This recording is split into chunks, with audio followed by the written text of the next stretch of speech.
The next call is a split call. Jan Logie, 5 minutes. Tēnā koe, Mr. Speaker. It felt wrong helping out my national colleague after that contribution, but I just couldn't help myself. I'm really pleased to have the opportunity to rise and take a short call in support of the more comprehensive contribution that was made by my colleague Eugenie Sage, where she, I think, eviscerated the government arguments for this bill and exposed their true purpose in outlining the history of this bill.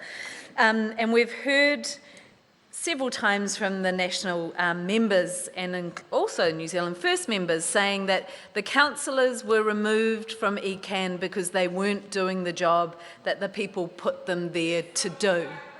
Well, I would say still it's the right of the people to decide if they were doing the job they put them there to do or not. It is not and should never be the job of people sitting in Wellington on these government benches to decide whether a local council, a regional council is doing the job for its people. That is the heart of democracy, that the people themselves get to vote and express their will.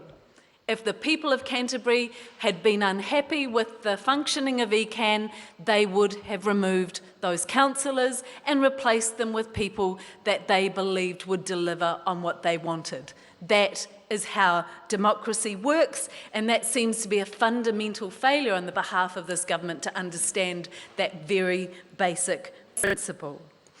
The Green Party has a proud history of supporting democracy and particularly participatory democracy at a local level. We believe that the more perspectives that are gathered, the better the decision. We believe that the more people who are directly affected by a decision that are involved, the more likely you are to get a better decision. Appropriate decision-making is one of our charter principles. And it's so important for us because we know it's really hard to protect the environment and create a fair society without good democracy. And the arguments that have been put forward for getting rid of Environment Canterbury Council members were that the decisions were taking too long. It was getting in the way of economic progress, i.e. irrigation.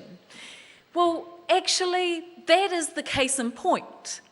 When Nick Smith from Wellington, from these government benches, decided that the economic priorities of his government overrode the considerations and the complexities that were happening in that local community, they undermined democracy and they put the environment at risk.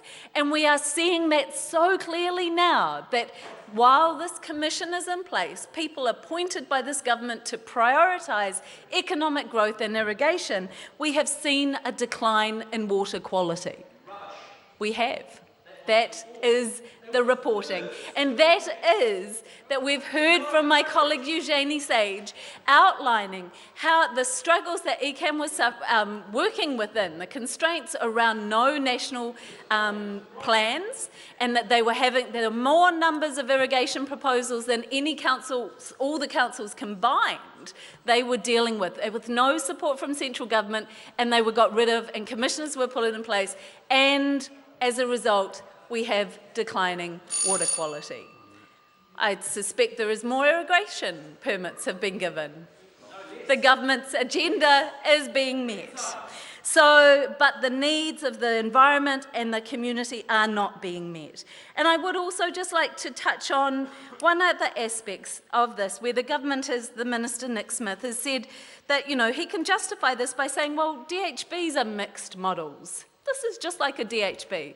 Well, this is not, because the point of comparison is not DHBs. This is a regional council, and the point of comparison is other regional councils. And what you are doing with this bill is singling out Canterbury. You are turning Cantabrians into second-class citizens, and that is completely unacceptable and unjustifiable.